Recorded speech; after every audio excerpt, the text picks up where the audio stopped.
વર્તુ બે ડેમના પ્રશ્નોને લઈને રાવલ, ગોરાણા તેમજ આસપાસના ગામના ખેડૂતોમાં રોષ ફેલાયો હતો। વર્તુ બે ડેમના છોડવામાં આવતા પાણીને કારણે માનવ સર્જિત હોનારત સર્જાતી હોય અને ખેડૂતોમાં રોષ જોવા મળ્યો હતો।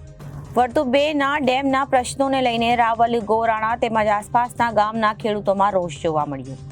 વર્તુ બે ડેમના છોડવામાં આવતા પાણીના કારણે માનવ સર્જિત હોનારત સર્જાતી હોય અને ખેડૂતોમાં રોષ જોવા મળ્યો છે।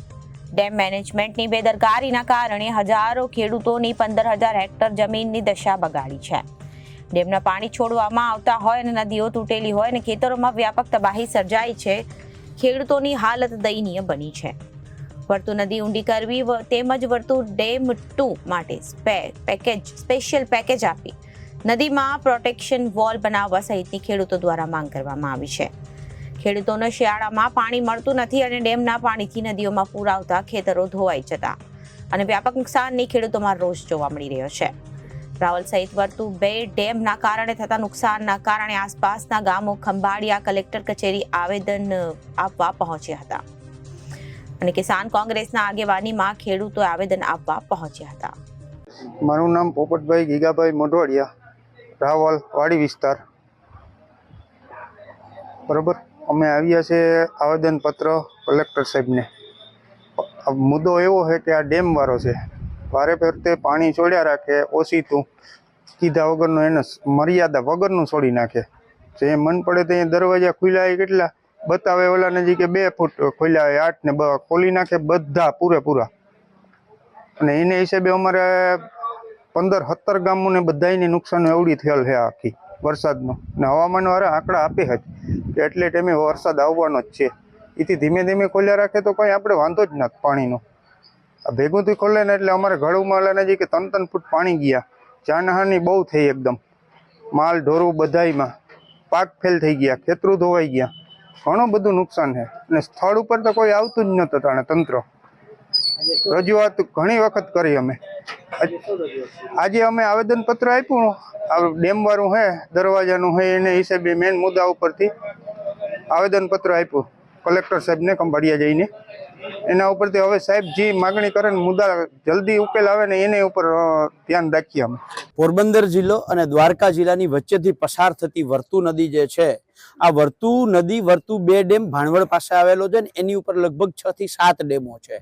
આ 6-7 ડેમ અને વર્તુ બે ડેમ, આના સિંચાઈ વિભાગનું જે આયોજનનો અભાવ છે, એની બેદરકારી જે છે, એના કારણે આખા પોરબંદર અને દ્વારકા જિલ્લાના ખેડૂતો ભોગ બને છે।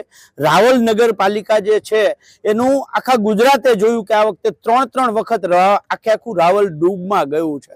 આ થવા પાછળનું મુખ્ય કારણ છે એ છે કે ડેમનું આયોજન વગરનું જે પાણી છોડવાની સરકારની નીતિ રીતિ છે એનો ભોગ બને છે।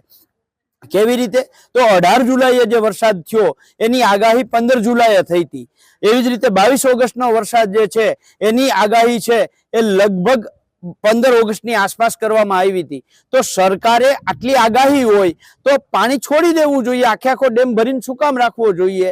પણ જ્યારે ખેડૂતો જઈ અને ડેમ વાળાને ઉઠાડે છે, તારોડવા ઉપરથી જાય છે, ત્યારે એ પાણી છોડે છે અને એના કારણે એક આરે 15-20 ફૂટની સપાટીએ પાણી આવે છે અને એના કારણે NDRFની ટીમોએ દોડવું પડે છે, જિલ્લાના વહીવટ તંત્રએ દોડવું પડે છે। રાવલની એક ગરીબ દીકરીએ આ ડેમની ઘોર બેદરકારીના કારણે જે ઘોડાપૂર આવ્યું એના કારણે એ દીકરીએ પોતાનો જીવ ગુમાવવો પડ્યો છે। ખેડૂતોને જે નુકસાન થયું છે એ હજારો કરોડો નહીં, લાખો કરોડોનું નુકસાન થયું છે, એ આંકી શકાય એમ નથી। એવી જ રીતે આ નદી જે છે એ નદી જ્યારે આજથી 5 વર્ષ પહેલા તૂટેલી ગોરાણા અને સિસલી ગામની વચ્ચે છે, 5 વર્ષથી એ નદી સાંધવામાં નથી આવી, એના કારણે ઓછામાં ઓછું 15 થી 20,000 હેક્ટર જમીન જે છે એ દર વર્ષે ખેડૂતો ચોમાસામાં વાવી શકતા નથી। એવી જ રીતે આ નદીને જ્યારે ખેડૂતો ફરિયાદ લઈને જાય છે તો પોરબંદર વાળા એમ કે છે કે આ દ્વારકા સિંચાઈમાં આવે છે, દ્વારકા સિંચાઈમાં ફરિયાદ કરવા જાય તો એ પોરબંદરમાં આવે છે। એટલે આજે અમે કલેક્ટરને રજૂઆત કરી કે તમારે આ સિંચાઈ વિભાગના અધિકારીઓને પહેલા ટ્યુશન આપો કે કયો વિસ્તાર છે એ કયા વિભાગમાં આવે, એટલે ખેડૂતોને ખબર પડે કે ક્યાં જવું ને ક્યાં ના જવું। એટલે જે આ ભર નિંદ્રામાં જે સિંચાઈ વિભાગ છે આ માત્ર એક ઉદાહરણ છે। આવી જ રીતે આખા ગુજરાતમાં, સૌરાષ્ટ્રમાં ઊંડ બે ડેમ હોય, જામનગરનો કે ભાદર ડેમ હોય કે ઓજતના ડેમ હોય, આ બધી જ જગ્યાએ આ જ રીતે મિસમેનેજમેન્ટથી પાણી છોડવામાં આવ્યું છે અને એના કારણે લાખો ખેડૂતો ભોગ બન્યા છે. એ બાબતે અત્યારે મેં કલેક્ટરને આવેદનપત્ર આપ્યું છે. હું ભરત વારોતરિયા રાવલવાડી વિસ્તારનો ખેડૂત છું. આજે અમારે છેલ્લા 10 વર્ષથી જે કંઈ પાણીની તકલીફ છે કે ચોમાસામાં ઓવરલોડ વરસાદ પડે છે અને ઉપર અમારે 3 ડેમ આવેલા છે, હોલટી, વર્તુ અને આ બાજુ સાની આવેલો છે. આ બધું પાણી અમારે રાવલમાં છેવાડાનું ગામ રહ્યું એટલે ભેગું થાય છે અને ડેમના જે અધિકારીઓની બેદરકારીને લીધે અમારે પાણી જે એકલઠું છોડવામાં આવે અને ભેગાથી 30 દરવાજા ખોલી અને કોઈ પણ વિચાર્યા વગરનું, ખેડૂતનું કંઈ વિચાર્યા વગરનું ઉપાડી લે દરવાજા અને પાણીનો માર એકી સાથે થાય છે તો અમારા ખેતરું ધોવાય છે, અમારા પાક નુકસાન થાય છે, વાડી વિસ્તારના રોડ રસ્તા ધોવાય છે, પુલિયા ધોવાય છે. આ એક જગ્યાએ એવી પરિસ્થિતિ છે કે આખી નદી જ ખેતરમાં વળી ગઈ અને એને લીધે 10 થી 15 હજાર હેક્ટર અમારે જમીન ધોવાણ થાય છે. અને જમીન ધોવાણ એવું થાય છે કે એમાં કદાચ વીઘે 10 લાખ રૂપિયા તમે ખર્ચો કરો, ખેડૂત કોઈ 10 લાખ રૂપિયા ખર્ચો કરે તો પણ એની જમીનના ખાડા ભરાય એમ નથી અને પાક ધોવાણ તો અમે થઈ જ ગયું છે, આટલું પાણી કંઈ મૂકતું નથી.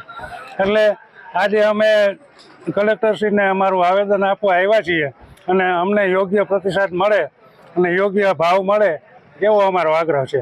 Reporter Ghanshyamsinh Vadher, ABC news, Devbhumi, Dwarka.